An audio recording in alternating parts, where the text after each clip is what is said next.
Hats off Supriya Sule आणि या गोष्टीसाठी टाळ्या सुद्धा। इन्हें कहते परिवारवाद। मानती हूँ, मैं तो परिवार का प्रोडक्ट हूँ ही। मुझे बहुत अभिमान है जिसकी बेटी हूँ मैं प्रतिभा शरद पवार की बेटी हूँ और मुझे उसका बहुत अभिमान है। मुझे याद है मेरे निर्वाचन क्षेत्र में आके कहा था कि नेचुरली करप्ट पार्टी इस देश में कौन है, तो वो एनसीपी है। ये इन्होंने मेरे निर्वाचन क्षेत्र में आके किया था। So can I get a clarification from this government? Now they are in government with them. So they should take their word back. Yes, sir. Nationalist Congress Party. It is not a naturally corrupt party. इसका जवाब इस सरकार ने देना चाहिए। Supriya सुळेंना hats off करण्यासाठी मी काय राष्ट्रवादी काँग्रेसचं वकिली पत्र घेतलेलं नाही, पण सुप्रिया सुळे 5 वेळे 4 वेळेस संसद रत्न कशा राहिल्या याचं उत्तर मात्र नक्की मिळतं। खरं तर राजकारणी व्यतिरिक्त जर सुप्रिया सुळेंची जर एक काही वेगळी इमेज असेल तर एक कर्तृत्ववान लेक असं म्हटलं तरी चुकीचं ठरणार नाही। लक्षात घेतलं पाहिजे, सुप्रिया सुळे ज्या ज्या वेळी अधिवेशनामध्ये संसदीय अधिवेशनामध्ये कडाडतात त्यावेळी त्यांचा एक ना एक शब्द ऐकण्यासारखा असतो। त्या कधीही कुणाच्या अंगावर जात नाही, अर्वाच्य भाषा कधीही त्यांची नसते, पण सुप्रिया सुळेंची सॉफ्ट भाषाच थेट मनाला भिडते आणि एखाद्याला जो मेसेज जायचा आहे तो जातो। म्हणजे आपण जे म्हणतो ना त्याचं बोलणं टोचतं, तसं सुप्रिया सुळेंचं बोलणं टोचतं। सुप्रिया सुळेंनी यामध्ये जो मुद्दा मांडलाय तो मुद्दा खूप भरीव आहे।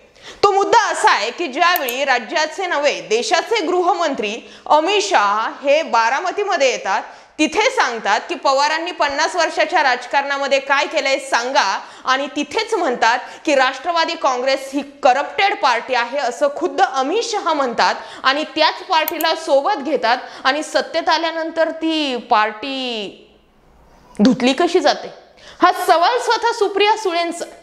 आणि हाच मुद्दा जो आहे तो इम्तियाज जलील यांना सुद्धा भावला। तुम्ही जर व्हिडिओच्या मागे पाहिलं तर इम्तियाज जलील खूप इंटरेस्ट घेऊन सुप्रिया सुळे नेमकं काय म्हणतायत ते ऐकतायत, स्माइलही देतायत, कारण जे बोलतायत ना ते टोचतात आणि त्यामुळेच म्हणावं लागलं की सुप्रिया सुळे हॅट्स ऑफ। आणखी एक महत्त्वाचा मुद्दा लक्षात आला का, ज्यावेळी शरद पवार आणि नरेंद्र मोदी हे पुण्यातील एका व्यासपीठावर एकत्रित आलेले होते त्यावेळी शरद पवार हे नरेंद्र मोदींसोबत आहे याचा अर्थ त्यांच्या मनामध्ये भाजपाविषयी कुठलाही द्वेष नाही, अजित पवारांच्या बंडामागे सुद्धा शरद पवारच असतील अशा बातम्या प्रसारित झाल्या।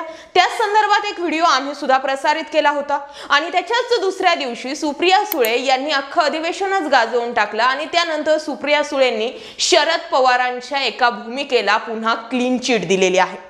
दुसरा मुद्दा त्यामध्ये आणखी महत्त्वाचा असा राहिला की देवेंद्र फडणवीस हे एकमेव नेतृत्व फक्त काँग्रेस, राष्ट्रवादी आणि उद्धव बाळासाहेब ठाकरेंची शिवसेना यांना खुपतंय का?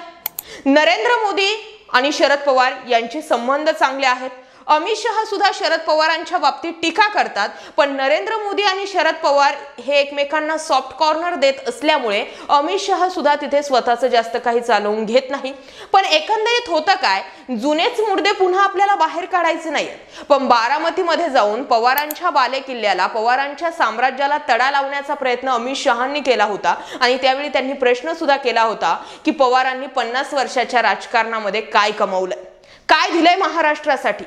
50 वर्ष त्यांनी व्यस्त म्हणजे त्यांचे जे गेले ते वायफट होते अशा भाषेमध्ये अमित शहा यांनी शरद पवारांवर टीका केली होती आणि त्याच धाग्याला पकडून सुप्रिया सुळेंनी सवाल केलेला आहे की गेल्या काही वर्षांपूर्वी जे एनसीपी पार्टी पूर्ण करप्टेड होती ती आता भाजपा सोबत सत्तेत सामील झाल्यानंतर ती पार्टी पुन्हा एकदा धुतली कशी गेली, आणि हाच प्रश्न जो आहे तो मनाला भावला। दुसरा मुद्दा त्यांनी उचलला तो घराणेशाहीचा। हो, मी सुप्रिया सुळे शरद पवारांची लेक आहे, होय मी शरद पवारांनंतर राजकारणात आले, माझा भाऊ अजित पवार राजकारणात आलेला आहे, आमचा पुतण्या रोहित पवार राजकारणामध्ये आलेले आहेत, सगळे पिढ्याना पिढ्या आल्यात, पण मग तुम्ही कोणते वेगळे आहेत? त्यासाठी सुद्धा त्यांनी एक लिस्ट वाचली आणि त्यामध्ये सांगितलं की फक्त पवार घराणं नाही तर गल्ली बोळापासून नगरसेवक असो, कुठला कार्यकर्ता असो, कुठला पदाधिकारी असो, जिल्हा प्रमुख असो, शाखा प्रमुख असो किंवा आमदार असो किंवा खासदार असो, त्यांची एक पिढी राजकारणामध्ये ऍक्टिव्ह झालेली आहे आणि दुसऱ्याला ते बोट धरून आणतायत। हा मुद्दा जो सुप्रिया सुळेंनी उपस्थित केलेला आहे हा मुद्दा सुद्धा तितकाच भावतो। सुप्रिया सुळे महत्त्वाच्या काही भूमिका ज्या आहेत त्या राजकारणामध्ये बजावत असतात। एनसीपीची धुरा आता एका अर्थाने पाहिली तर शरद पवारांनंतर सुप्रिया सुळेंच्याच हाती आहे आणि सुप्रिया सुळे यांची अवस्था ही आदित्य ठाकरेंप्रमाणे नाहीये। सुप्रिया सुळेंनी खासदारकीचा अनुभव घेतला, सुप्रिया सुळेंनी केंद्रातील राजकारण पाहिले आणि सुप्रिया सुळेंनी कधीही सत्तेपोटी कुठल्याही प्रकारची तडजोड केलेली नाही। सुप्रिया सुळे असं कुठलंही स्टेटमेंट करत नाही ज्यामुळे पक्षाच्या किंवा पार्टीवरती कुठलाही प्रश्नचिन्ह निर्माण होईल आणि त्यामुळे सुप्रिया सुळे एक क्लीन चिट व्यक्तिमत्व आहे आणि नेतृत्व करण्याची क्षमता सुद्धा ते त्यांच्यामध्ये ठेवतात। त्यामुळे शरद पवारांपेक्षा सुप्रिया सुळे कशा वेगळ्या आहे हे सांगणं महत्त्वाचं आहे। शरद पवारांनी केलेल्या राजकारणावरती सुप्रिया सुळे नेहमी नाज व्यक्त करताना दिसते, त्यांना त्यांचा अभिमान आहे।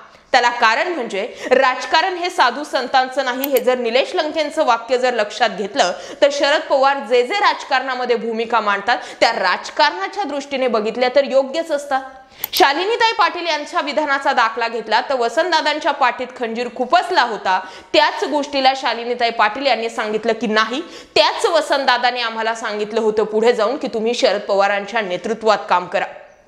त्यामुळे होऊ शकतं की ज्यावेळी शरद पवार राजकारणातून निवृत्ती घेतील त्यावेळी सुद्धा देवेंद्र फडणवीस, अमित शहा, नरेंद्र मोदी म्हणायला भाग पाडतील की होय, शरद पवारांनी इतका दूरदृष्टीचा, चाणाक्ष आणि अभ्यासू नेता आम्ही राजकारणामध्ये पाहिला नाही। होय, शरद पवारांना कधीही महाराष्ट्रामध्ये एक हाती सत्ता आणता आली नाही। शरद पवारांना कधीही स्वतःचं सरकार स्थिर ठेवता आलं नाही। शरद पवारांनी स्वतः व्यतिरिक्त कधीही दुसऱ्याला मुख्यमंत्री होऊ दिलं नसलं तरी सुद्धा शरद पवार हे एक राजकारणाचे चांगले सल्लागार नक्कीच असू शकतात। शरद पवार म्हणजे एकमेव नेतृत्व नसतं। आज नरेंद्र मोदींच्या नेतृत्वामध्ये जरी पूर्ण देशामध्ये भाजपची सत्ता आलेली असली, म्हणजे केंद्रामध्ये भाजपाची सत्ता असली तरी सुद्धा नरेंद्र मोदी हे एका नेतृत्वावर नाही तर पूर्ण राज्यामध्ये असणारे मुख्यमंत्री, आमदार, खासदार यांची सुद्धा भूमिका महत्त्वाची असते। त्याच वेळेस कोणतंही एक नेतृत्व श्रेष्ठ ठरवता येऊ शकतं। या भूमिका ज्या आहेत त्या महत्त्वाच्या असतात आणि या भूमिकांकडे जर पाहिलं तर भविष्यात ज्यावेळी शरद पवारांनंतर सुप्रिया सुळेंच्या हाती राष्ट्रवादी काँग्रेसची एक हाती कमान येईल त्यावेळी सुप्रिया सुळेंच्या नेतृत्वावरती कोणीही प्रश्नचिन्ह निर्माण करणार नाही, इतकं पेरून सुप्रिया सुळेंनी सध्याच्या घडीला ठेवलेलं आहे।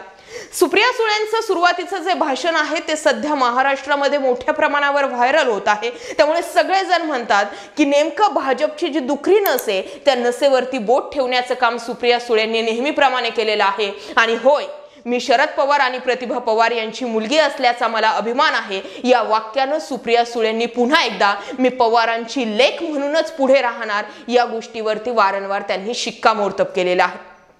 त्यामुळे सुप्रिया सुळेंच्या या भूमिकेबाबत तुम्हाला काय वाटतंय? सुप्रिया सुळे भविष्यात सुद्धा देवेंद्र फडणवीस कितीही अभ्यासू नेते असले तरी सुद्धा सुप्रिया सुळे यांच्या अभ्यासानुसार जर पाहिलं तर सुप्रिया सुळे हे भाजपला भारी भरू शकतात आणि हे ऑन रेकॉर्ड त्यांचं अधिवेशनामध्ये दिसून येत आहे। आणि त्यामुळेच त्या 5 वेळा संसद रत्न कशा ठरल्या हे सुद्धा दिसून आलेलं आहे। अजित पवारांनी एक गट फोडून नेमकं काय गमावलंय आणि सुप्रिया सुळेंनी नेमकं याच मुवमेंटला काय कमावलंय हे फक्त आणि फक्त शरद पवारांना आणि राष्ट्रवादी काँग्रेसच्याच नेत्यांना माहिती आहे। 2004 सालापासून अजित पवारांनी वारंवार बंडखोरी करण्याचा प्रयत्न केलेला आहे आणि ते दिसून सुद्धा सुप्रिया सुळेंनी वारंवार माझा दादा म्हणून त्यावरती पांघरून टाकण्याचं काम केलेलं आहे आणि त्यामुळे सुप्रिया सुळे कधीही दुफळी निर्माण करणाऱ्या नेत्या म्हणून प्रचलित असणार नाहीत।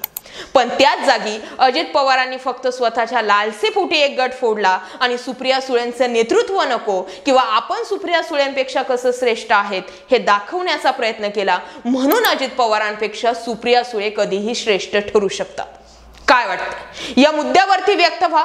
मांडलेल्या विषयाबाबत तुमचं काय मत आहे कमेंट करून जरूर कळवा। आणि होय, सुप्रिया सुळे एक कर्तृत्ववान लेख आणि राजकारणामध्ये पॉलिटिकल अँगल खऱ्या अर्थानं जर कुणी समजावून सांगत असेल किंवा एक आपण असं म्हणू शकतो की स्वच्छ प्रतिमेचे पॉलिटिकल महिला नेत्या जर कुणी असतील तर त्या सुप्रिया सुळे असू शकतात का? कमेंट करायला विसरू नका। हा मुद्दा आवडला असेल तर जास्तीत जास्त जरूर शेअर करा। जय महाराष्ट्र पब्लिक।